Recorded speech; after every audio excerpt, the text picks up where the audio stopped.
Magandang tanghali po, oras na para sa maiinit na balita.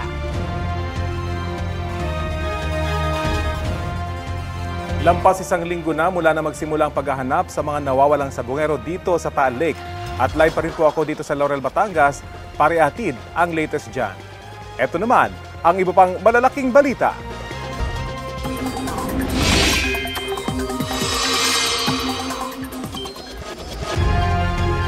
Bahagyang lumakas ang Bagyong Krising sa nakalipas na mga oras. Nasa silangan na ito ng Sorsogon. Sa ngayon, ramdam sa ilang probinsya ang bagyo.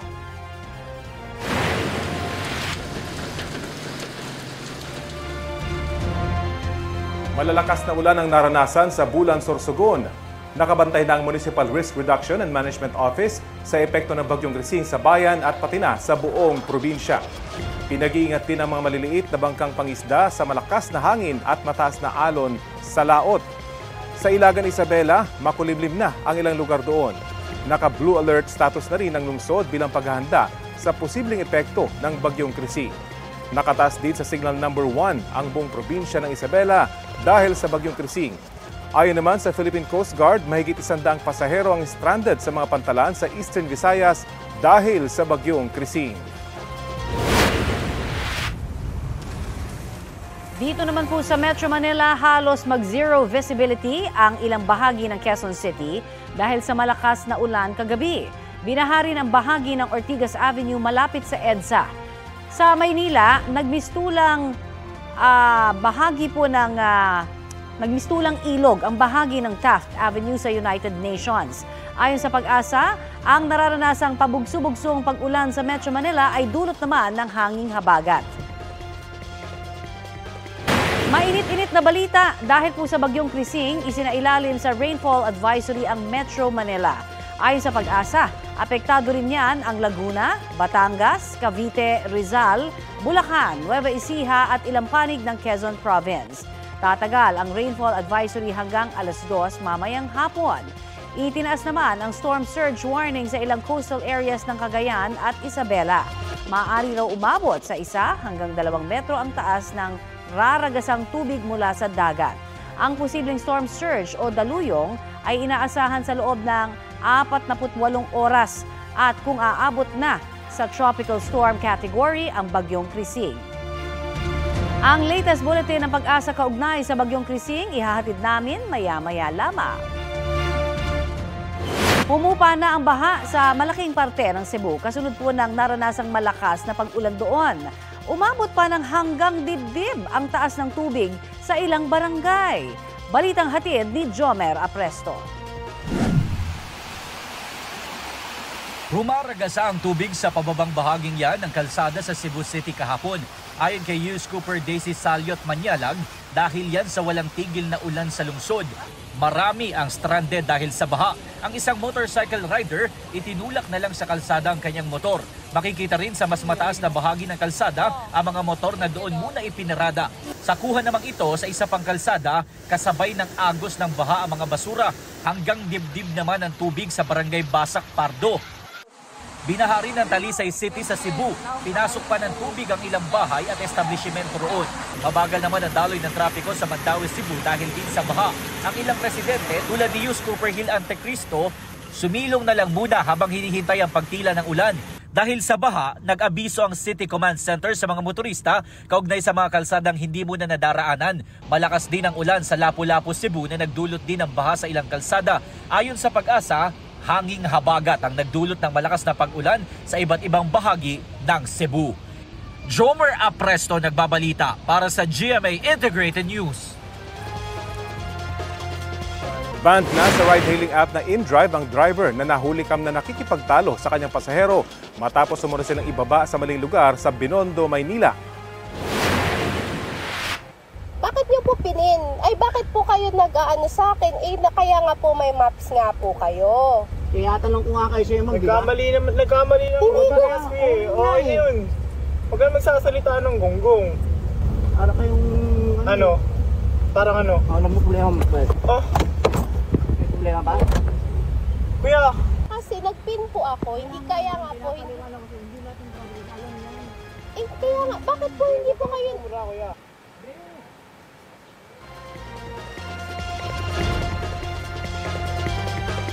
Bago pa bumaba, mainit na ang pagtatalo ng driver at mga pasahero niya tungkol sa maling PIN ng destinasyon. Kita naman sa CCTV ng Barangay 293 ang pagbaba ng mga pasahero kahit hindi pa nakakaparada ng maayos ang sasakyan. Ayon sa babaeng pasahero, kahit naiabot na ng driver ang sukli, tuloy pa rin sila sa pagtatalo hanggang sa bumalik ng kotse ang driver at kumuha ng kutsilyo raw at iniamba sa kanila. Ang insidente, inawat ng ilang naroroon sa lugar kaya umalis na rin ang TNVS driver. Ayon sa InDrive, hindi na sumasagot sa kanila ang driver. Banned o pinagbabawalan na nila ang driver sa kanilang platform dahil malinaw na umiiwas siya sa responsibilidad at hindi tumutulong sa investigasyon. Napagalamang ding nagmaneho sa iba pang ride-hailing app ang sangkot na driver. Una nang sinuspinde ng LTO ng 70 araw ang lisensya ng driver. Hulikam sa Maynila ang rambol ng ilang kabataan sa Lacson Avenue. Ayon kay Mayor Isko Moreno, 6 sa mga nasa rambol ang dinampot, kabilang ang 3 menor de edad. Balitang hatid ni Jomer Apresto. Sa viral video na ito, kita ang batuhan at rambol ng mga kabataang yan sa bahagi ng Lacson Avenue sa Sampaloc, Maynila nitong Martes. Ang ilan sa kanila nakasuot ng school uniform at may hawak na pamalo. Ang iba may hawak na bato at payong. Naabala ang mga motorista. Sabi ng uploader ng video, nahinto ang riot nang dumating ang mga pulis. Pero makalipas ang mahigit 1 oras, bumalik ang dalawang grupo at itinuloy ang away. Maririnig ang pagkabasag ng mga bote na inihahagis na magkabilang panig. Ayon sa mga taga-barangay 411, posibleng nagsimula ang gulo sa bahagi ng Jitwazon dakong 1:00 ng hapon. Hindi na raw bago sa kanila ang ganitong insidente dahil madalas nagagamit ang kanilang lugar bilang battleground ng magkakaaway na kabataan. Agarang binugaw naman po namin. Mga ilang minuto ay na nga po na nangyari na po yung sa Lacson. Doon na po natuloy yung away nila, mga riot. Sabi ng Barangay 411, nasa 20 ang sangkot sa riot na hindi raw nila mga residente. Sabi naman ng katabing barangay, residente nila ang isa sa mga nasangkot sa gulo. Marami na raw record sa kanila ang lalaki at minsan ang nasangkot sa robbery snatching. I think mga 19 or 20 na siya eh. Pasaway na rin talaga yung taong yun. Iginit naman ang parehong barangay na may mga pulis at mga tauhan sila na nag-iikot sa lugar. Itinataon daw ng mga kabataan na walang bantay kapag nagsasagawa sila ng riot. Sa isang Facebook Live ni Manila Mayor Isko Moreno, sinabi niya na 6 na lalaki ang dinampot ng mga pulis. 3 menor de edad ang iniligtas at ibinalik sa kanilang mga magulang habang ang 3 ay mga nasa edad 20 hanggang 28. Pinailan po sila ng alarm and scandal. Yan, yung mga lahat ng kaso, siyempre babaton natin, papapanagutin natin sila lalo't sila ay nasa usunggulan at may pananagutan sila. Nakiusap din ang alkalde sa mga magulang na bantayan at gabayan ang kanilang mga anak. Jomer Apresto nagbabalita para sa GMA Integrated News. Ito ang GMA Regional TV News. Mainit na balita mula sa Luzon, hatid ng GMA Regional TV. Isang ambulansya ang bumangga sa isang tricycle sa Labo, Camarines Norte. Chris, may mga nasaktan ba? Connie, nasawi sa ospital ang mag-inang sakay ng tricycle. Critical naman ang kanilang padre de pamilya na driver dito. Sa kuha ng CCTV kahapon ng tanghali, kita ang tricycle na tuloy-tuloy ang takbo hanggang sa mag-intersection sa bypass road sa Barangay Bulhaw. Biglang sumulpot ang ambulansya at nabangga ang tricycle. Nagtulong-tulong ang mga rescuer, pulis at residente para maitayo ito at mailabas ang mga sakay. Ayon sa mga otoridad, sinundo sa paaralan ng mag-asawang biktima ang anak nilang babae. Maghahatid naman ang pasyente sa ospital ang ambulansya nang maaksidente. Ligtas naman ang mga sakay ng ambulansya. Wala pang pahayag ang driver nito habang patuloy ang investigasyon sa insidente. Nasa 200,000 pisong halaga ng processed meat na wala umanong kaukulang dokumento ang nasabat naman sa Tagudin, Ilocos Sur. Ayon sa pulis, peke ang shipping permit ng nasa 600 kilo ng karne. Maharap sa kaukulang reklamo ang driver at 2 pahinante ng truck. Wala pa silang pahayag.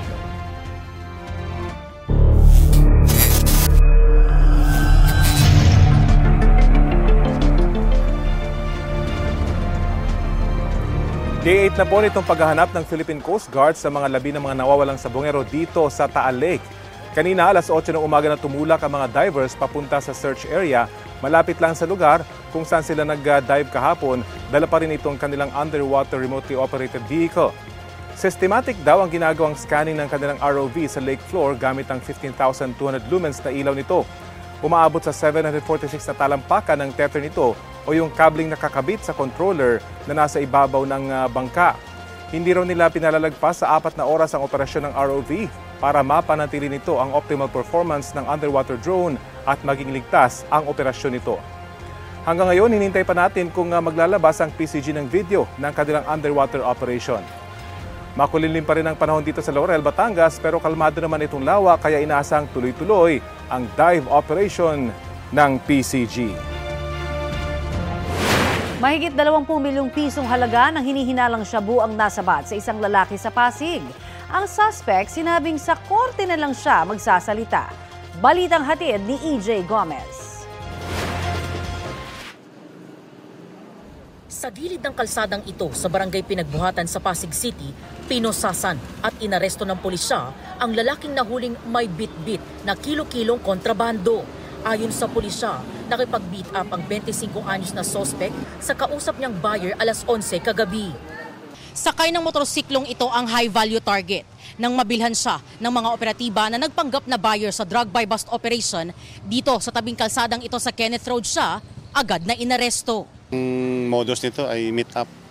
So, ito an action agent na gawa natin na nabilihan siya ng 100 grams na shabu. And then after yung pagkahuli sa kanya, yung search ay it found out na may dala pa siya na 3 kilos na shabu. Nakalagay sa bag, tapos nakasupot sa isang tea bag. Abot sa 3.2 kilograms ng umunoy shabu ang nakumpiska ng mga operatiba. Nagkakahalagang mga ito ng mahigit halos 22 million pesos. Ang area of operation nito is Pasig at saka yung mga neighboring cities like Taguig, Taytay and Cainta. Inaalam pa ng pulisya kung posibleng miyembro ng isang grupong nagbabagsak ng illegal na droga sa Pasig City at Karatig Bayan ng sospek. Baka ito ay tip of the icebergs lang. So, expert natin. We will do some more operational research. Malaking supply reduction ito. Kasi 3 kilos ito. Isipin na lang natin kung ilang buhay ang sisirain nito. Tumangging magbigay ng pahayag ang suspect na si alias Nader. Sa korte na po ako magsasalita. Kanino po sir yung droga na nakuha sa inyo? Hindi ko po masasabi. Sa korte na po. Sa records ng pulisya, dati nang nakulong ang suspect dahil sa illegal na baril. Ngayong araw nakatakdang i-inquest ang suspect na nakadetain sa Pasig City Police Headquarters. Sasampahan siya ng kasong paglabag sa Republic Act 9165 o Comprehensive Dangerous Drugs Act. EJ Gomez, nagbabalita para sa GMA Integrated News. Hulikam sa Cebu City, sumalpok ang motorsiklong yan sa railing ng highway sa Barangay Busay. Sa lakas ng impact, pumilapon ang lalaking rider at angkas niyang babae. Ayon sa mga saksi, pareho silang nagtamo ng sugat at dinala sa ospital. Sabi naman ng Traffic Enforcement Unit sa lugar, hindi ni-report sa opisina nila ang insidente. Sumalpok naman sa concrete barrier sa Pasig ang isang pickup. Paliwanag ng driver na mali siya ng pagtansya sa pagliko sa kalsada. Balitang hatid ni EJ Gomez. Nasira at natumba ang ilang concrete barrier na yan matapos salpukin ng isang pickup sa C. Raimundo Avenue sa Pasig City mag-aalas 2 ng madaling araw kanina. Sa lakas ng impact, wasak ang unahang bahagi ng sasakyan. Nayupi ang gilid at tumagilid ang gulong sa unahan. Ayon sa ilang saksi, mabilis ang takbo ng sasakyan. Biglang malakas yung putok. Saka kami lumapit. Ayun na lang nakita namin. Kung nagminor yan, hindi niya abutin to. Ang lakas biglang may lumagapang parang pumutok yata yung gulong Tapos yun na, pagtingin ko, bumangga na siya, sumalpok na siya dito. Tumangging humarap sa kamera ang 58 anyos na driver ng pick-up na naka-uniforme ng DPWH. Okay lang, mamaya na ako. Kwento niya, galing daw sila sa Lamay at papuntang DPWH sa Barangay Rosario. Yung driver po natin, habang nagmamaneho po siya, pakanan po ng Sirimundo Avenue, na miscalculate po niya yung pagkanan po niya at aksidenteng sumalpok po yung sasakyan niya doon sa concrete barrier na nakaposisyon sa gitna ng kalsada.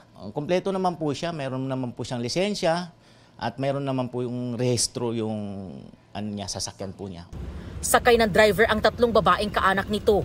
Wala namang nasaktan sa insidente. Na-issuean po siya ng citation ticket po. Unang-una, kailangan po niyang bayaran yung property ng Government of Pasig at pwede na po niyang matubos yung kanyang lisensya. Hindi po nakainom yung driver at aksidente po niya, nasalpok po talaga yung concrete barrier. Pasado 3:00 ng madaling araw nang naialis ang humambalang na sasakyan, naiayos sa mga tumumbang concrete barrier at muling nadaanan ang apektadong kalsada. EJ Gomez, nagbabalita para sa GMA Integrated News. Suspendido ang klase sa ilang lugar sa bansa dahil sa masamang panahong hatid ng bagyong Krising at Habagat. Walang pasok ang lahat ng antas sa mga pampubliko at pribadong eskwelahan sa Binalbagan at Calatrava sa Negros Occidental. Shift muna sa alternative delivery mode ang mga paaralan sa Kawayan. Habang modular distance learning naman ang ipatutupad sa Hinigaran at Himamaylan. Sa Dinalungan, Aurora, wala rin pong pasok ang lahat ng antas sa public at private schools doon dahil sa power interruption. Ito'y para bigyang daan ang pagsasaayos ng NGCP sa mga poste ng kuryente sa lugar.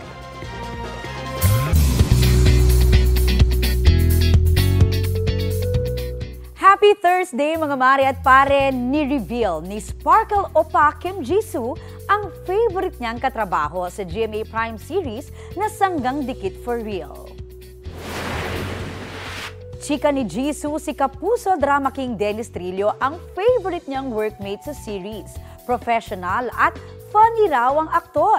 Sabi naman ni Dennis na intimidate siya noong una kay Jisoo hanggang sa na-discover nila na makulit din ng Sparkle Opa.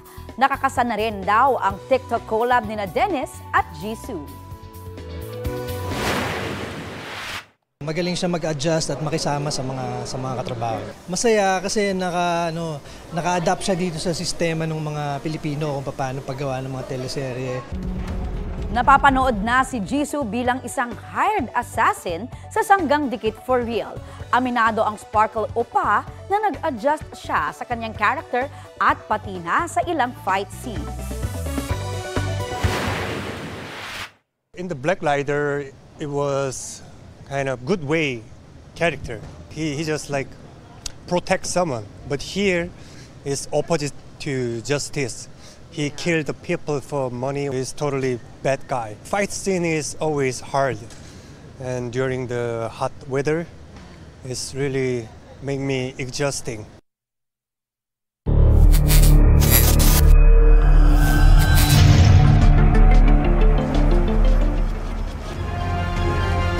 May mga hinukay na buto sa isang sementeryo dito sa Laurel, Batangas.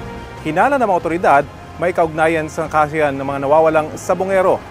Balita hatid ni Ian Cruz. May nakitang mga buto ang mga otoridad sa kanilang paghukay sa isang bahagi ng public cemetery sa Laurel, Batangas. Hinala ng otoridad, mga buto ito ng tao.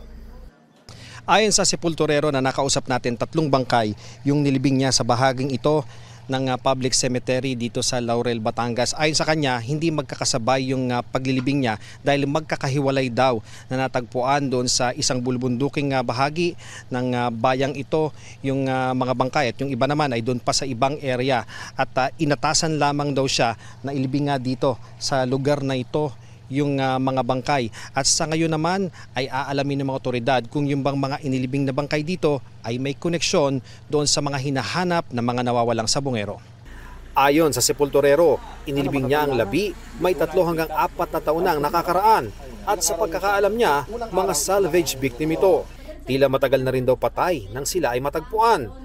Mabaho na. Mabaho na. So matagal na siyang natagpuan doon?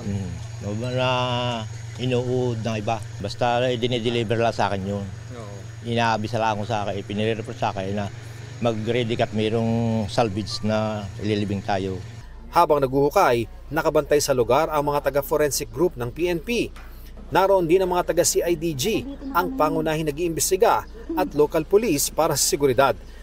May dagdag puwersa pa ng Provincial Mobile Force Company ng Batangas Police na dumating para isecure ang lugar.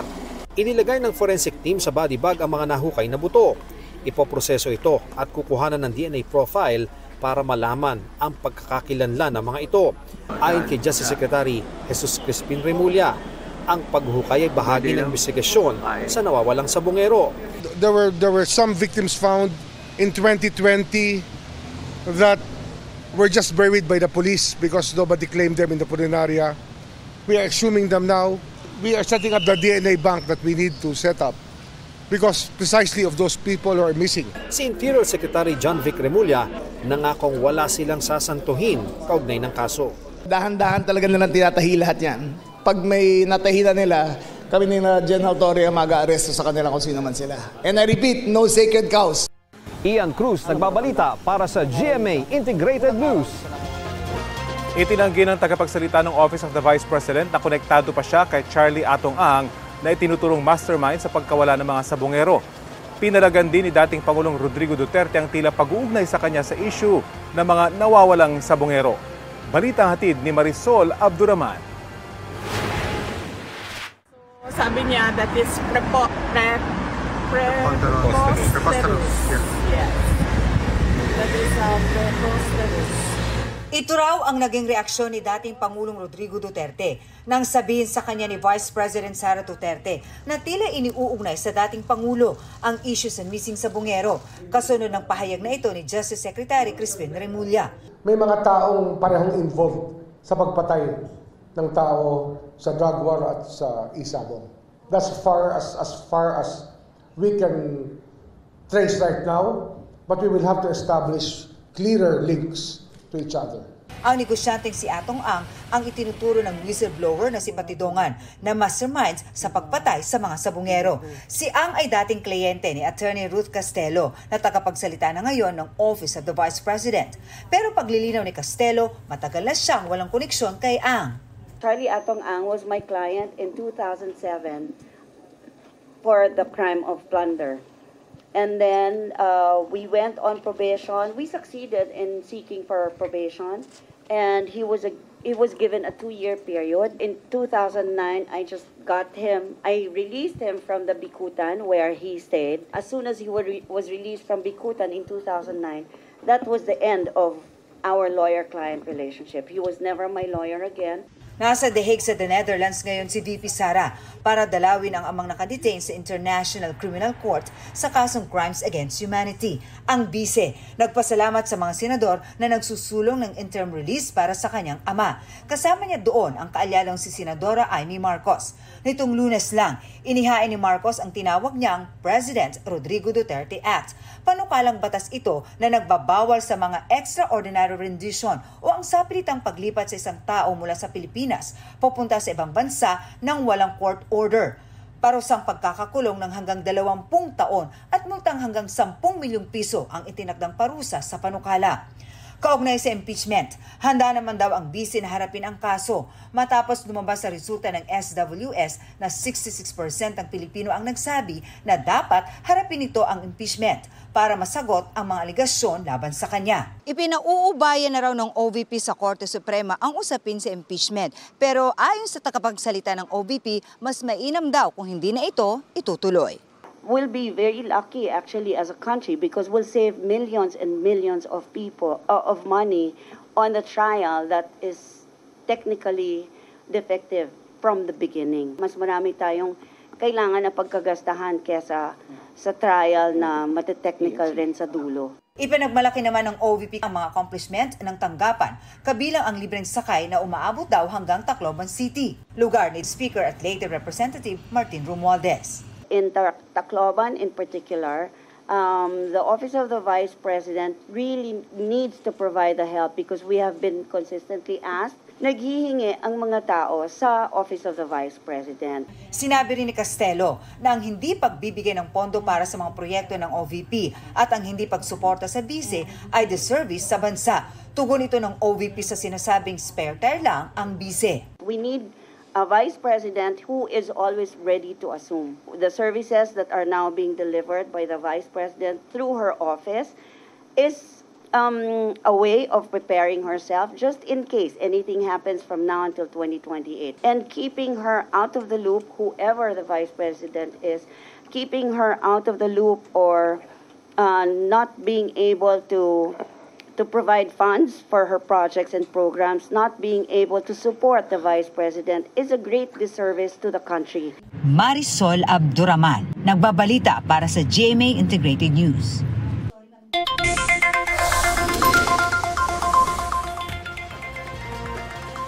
Beep, beep, beep, abiso sa mga motorista, may dagdag presyo sa mga produktong petrolyo ang Caltex Philippines ngayon pong araw. Batay sa anunsyo ng Caltex, 20 centavos kada litro ang taas presyo sa gasolina. May dagdag namang 35 centavos ang kada litro ng diesel. 20 centavos naman ang taas presyo sa kerosene. Kabilang ang oil company sa mga nagtaas presyo na ng kanilang produksyon o produkto nito. Ito ang GMA Regional TV News. Connie, tinutugis pa rin ang 22 anyos na sospek matapos tumakas kasunod ng krimen. Nakahingi pa ng tulong ang biktima sa mga kapitbahay kaya dumating ang mga rescuer.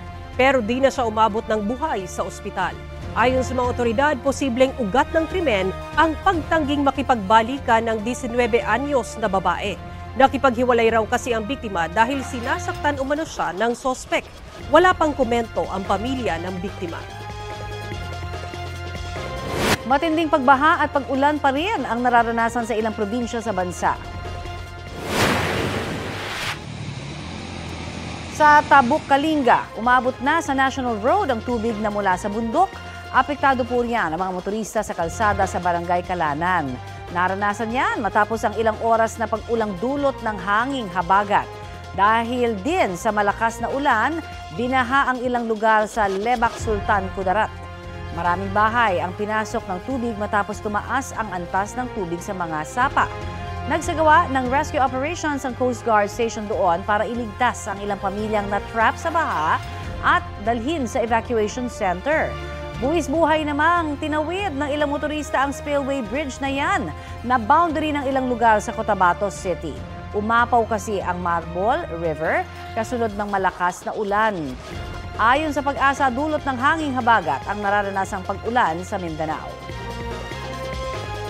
Update po tayo sa epekto ng bagyong Krising sa ilang lugar sa bansa. Kausapin na po natin si Pag-asa Weather Specialist Dr. John Manalo. Magandang umaga at welcome po sa Balitang Hali. Magandang umaga din po. Ano na ho ang latest sa galaw at direksyong tinatahak ng bagyong Krising? Kasalukuyan po na northwestward yung movement nitong Tropical Depression Krising at dumagalaw po ito ng 25 kilometers per hour. Ito ay sa kasalukuyan na nasa 520 kilometer east-northeast ng Huban, Sorsogon o nasa hilagang eastern part ng Bicol region. Okay, at sa mga lugar ho ang patuloy na maapektuhan ng bagyong ito? Sabi nyo nga, sa may Sorsogon area, meron pa bang iba? Bukod po doon sa Bicol region ay naapektuhan din po nito yung probinsya ng Aurora at Catanduanes at yung Northern Luzon. Okay, ano ang mga lugar na posible hong sumailalim ngayon sa storm warning signal? Kapag mas bumaba kasi yung movement po niya ng northwestward, tatahakin po niya yung northeastern tip o yung dulo ng Luzon. At kapag nakarating na po siya dito, bukas ng hapon, yung magiging movement niya ay westward. At kapag bahagyang mas bumaba pa yung track nitong Tropical Depression Krising, ay maaapektuhan din po yung northern part ng Central Luzon. Aha. Malaki-laki ho itong nakikita natin na scope niya. Maari pa daw lumakas ito. Ano ho ang ating nakikita ngayon? Makakaapekto ba ito dun sa sinasabi nga na ngayon pa lamang nararanasan natin dito sa Metro Manila na pabugso-bugso pa rin mga ulan? Opo, actually, yung development po niya na maging isang tropical storm from tropical depression, mas malakas na bagyo na po siya. Inaasahan natin yung development na yan sa susunod na mga oras within this day. And sa Biyernes po, posible pa itong mag-intensify from tropical storm papuntang severe tropical storm. Okay, at base po sa inyong monitoring, hanggang kailan posible ho kayang maramdaman itong effect ng bagyong Krising? nananatili po sa loob ng Philippine Area of Responsibility itong si Tropical Depression Christine. Kung hindi po magbabago yung bilis niya at yung track niya hanggang Saturday night, hanggang Sunday. Pero that doesn't mean na wala na po itong epekto sa ating bansa. Pwede pa rin po itong maka-apekto lalo na sa northwestern part ng Luzon hanggang sa Monday and Tuesday. Para lang mas maging malinaw sa ating mga manonood, pag sinabi natin maaari itong maging severe tropical depression, gaano kalakas ba yon? Maaari pong umabot ng 88 hanggang 117 km per hour yung mga lakas ng hangin. Ibig pong sabihin ay maaring maka-apekto sa atin yung lakas ng hangin na yun. At kung unstable po yung ating mga bubong, ay mas okay po na ngayon pa lang, bago po pumunta sa ating bagyo, ay ma-reinforce natin yung mga bubong natin or kung may infrastructure tayo na maaaring masira ng lakas ng hangin. Meron na rin ho ba kayong mga warning para dun sa mga maglalayag? Ano ho ba ang ating update dyan? Opo, meron po tayong itinaas na storm surge warning, lalo na sa northeastern part ng northern Luzon. At hindi po natin ina-advise na maglayag yung ating mga kababayan, lalo na kung maliit yung sasakyang pandagat na ginagamit natin or yung mga motorboat lang. Alright. Marami pong salamat sa inyo pong oras na ibinahagi sa amin dito sa Balitang Hali. Maraming salamat din po. Yan po naman si Pag-asa Weather Specialist.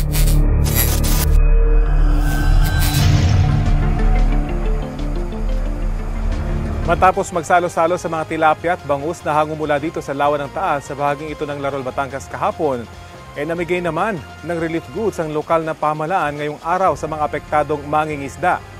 Naging matumal kasi ang demand sa mga isda mula rito sa Laurel mula nang magsimula ang paghahanap sa mga nawawalang sabongero dito sa Taal Lake. Nakakalungkot ayon sa mga mangingisda na bagamat 4 na taon na mula nang sinasabing itinapon dito sa Taal Lake ang mga nawawalang sabongero, natatakot pa rin ang mga tao na kumain ng isda na galing dito sa kanilang bayan. Kung totoo man daw na dito nga tinapon ang bangkay ng mga nawawalang sabongero sa ngayon, ay hindi na raw ito nakakaapekto sa kanilang mga isda. Paliwanag ng mga mangingisda, nakalagay sa mga fish cages ang mga isda at mga feeds ang kinakain ng mga ito. Hindi sila nakawala sa lawa at kumakain ng kung ano ang narito. Kontrolado umano ang environment sa mga fish cage. Kaya pakiusap nila, tangkilikin na sana muli ang kanilang mga isda dahil lubhan na raw apektado ang kanilang pamumuhay. Narito ang payag ng mga mangingisdang ating nakausap. Sa mga taga-ibang lugar na namimili ng mga tilapia ay ligtas naman pong kainin ang aming produkto dito sa bayan ng Laurel. Bihira na namimili. Hindi naman maapektuhan yung mga tilapia, bangus, tawilis. Ang ating pong hanap buhay ngayon medyo tumumal dahil sa mga isyong sabongirong yan. Kaya magtiis-tiis muna tayo. Maituturing daw na mental health problem ang pagkalulong sa online gambling o online sugal. Ayon kay Health and Secretary Ted Herbosa, may epekto ito sa kakayahan ng isang tao na magtrabaho at maaari rin daw magdulot ng kapahamakan sa iba. Ibinigay niya halimbawa ang nahulikam na pagsusugal ng ilang driver habang nagmamaneho ng public utility vehicle. Sang-ayon naman ng DOH na i-regulate o kay tuluyang ipagbawal ang online gambling sa bansa. Una nang inihain ni Congressman Benny Abante ang panukalang nagbabawal sa online gambling dahil sa masamang impluwensya nito sa mga Pilipino. Nakatakda ring maghain ng panukalang total ban sa online sugal si Senador Raffy Tulfo. Sabi naman ng Malacanang, pag-aaralan ng Pangulo ang mga panawagan kaugnay niyan. Kung ako tatanungin, strictly regulate or if possible, i-ban na nato. Ang bad effect ng gambling is habit forming at behavioral. Addiction to gambling is a mental health problem.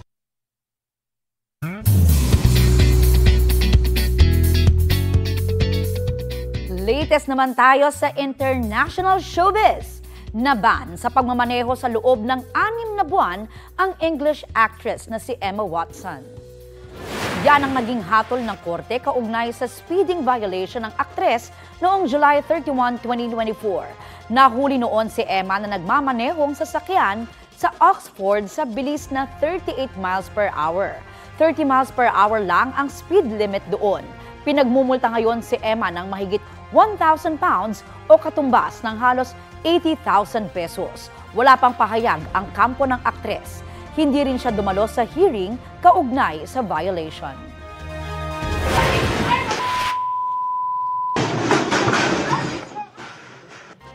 Nagkagulo ang dalawang grupo na yan sa labas ng isang convenience store sa barangay San Pedro, Panabo, Davao del Norte.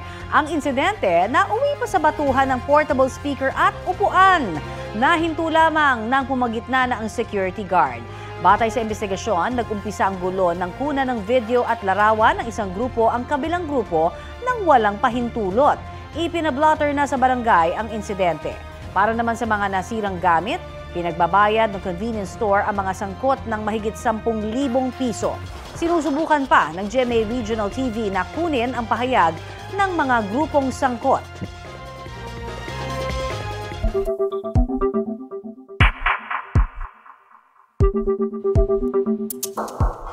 Matuloy man, posibleng sa Agosto raw simulan ang impeachment trial ni Vice President Sara Duterte.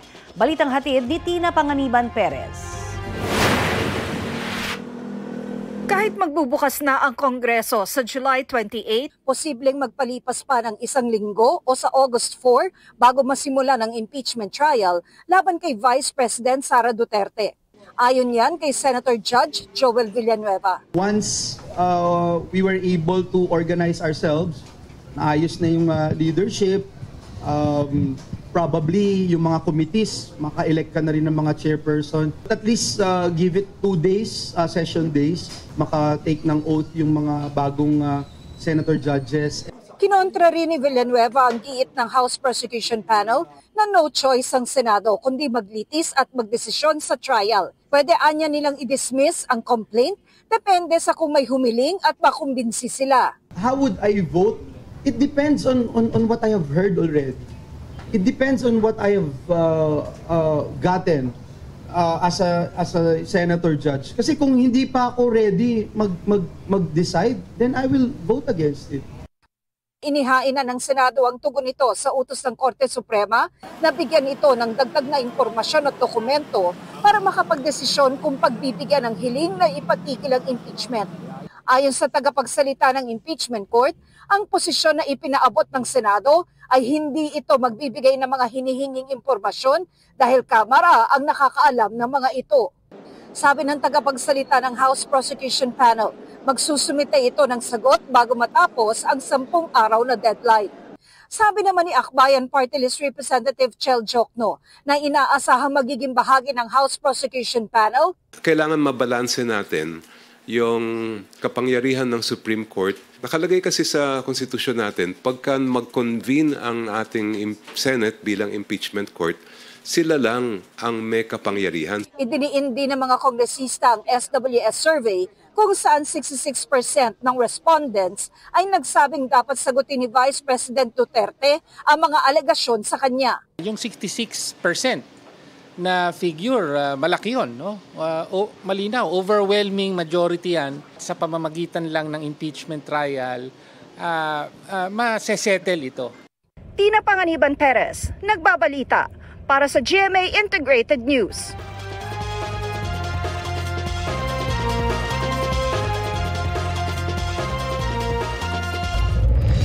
Ito ang GMA Regional TV News. Nauwi sa trahedya ang masayasanang picnic ng magkaibigan sa San Vicente, Ilocos Sur. Ayon sa pulisya, nagkakasiyahan noon ang grupo sa baybayin na sakop ng barangay San Sebastian nang maligo sa dagat ang isa nilang kasama. Makalipas ang ilang oras, nakarinig umano ng sigaw ang misis ng naligo sa dagat pero hindi niya alam kung saan nanggaling. Doon na raw rumesponde ang mga otoridad. Natagpuan nila 100 metro mula sa Pampang ang wala ng malay at palutang-lutang na katawan ng lalaki. Idineklara siyang dead on arrival sa ospital.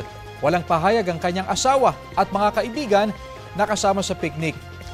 Mga kapuso, narito ang ilang safety measures na dapat tandaan sa tuwing sasabak sa water activities.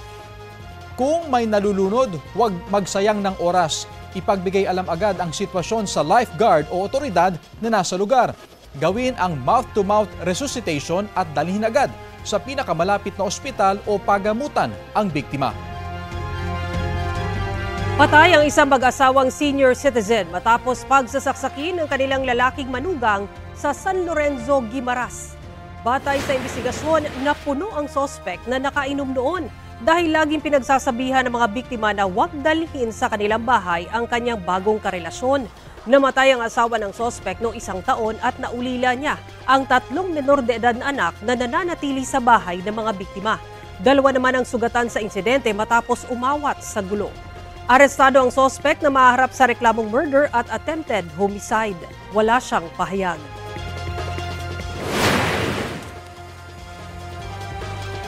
Ito na ang mabibilis na balita.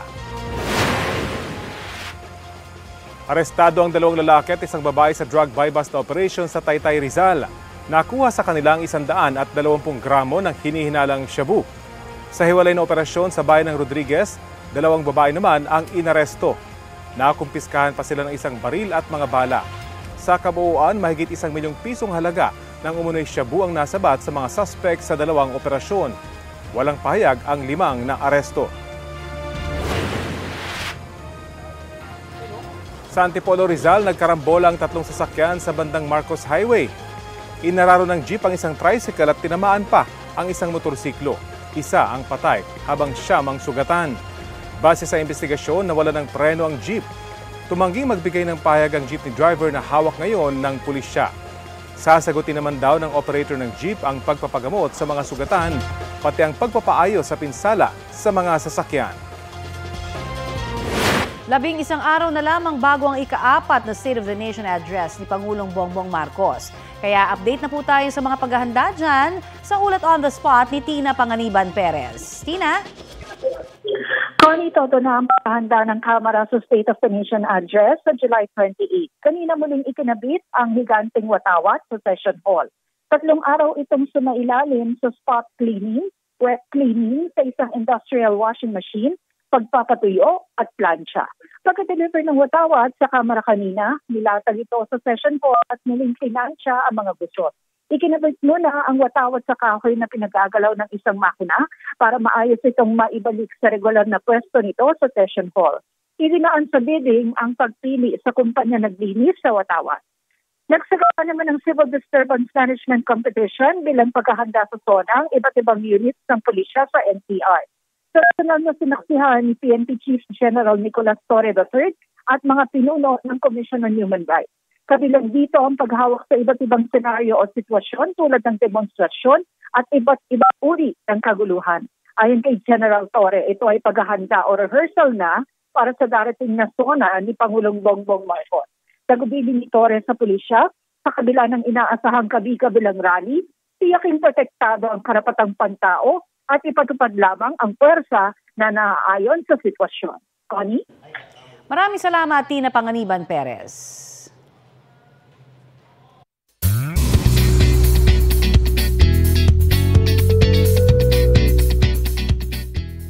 Latest bet ng netizens ang lip-sync aura videos ni Sparkle star Shuve Etrata.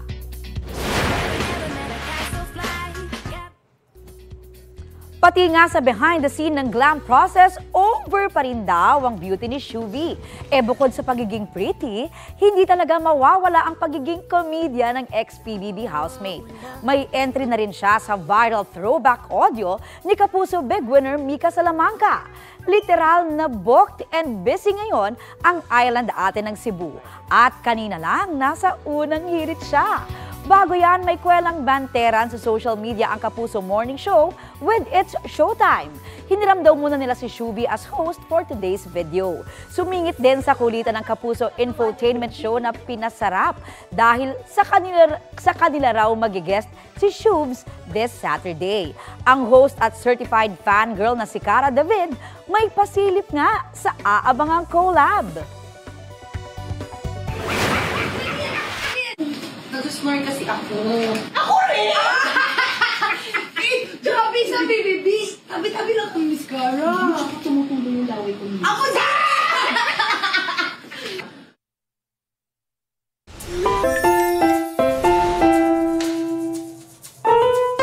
Bida po natin for today ang isang alaga sa Bulacan na certified atapang aso. Pero tanggal aangas minsan dahil may kinatatakutan.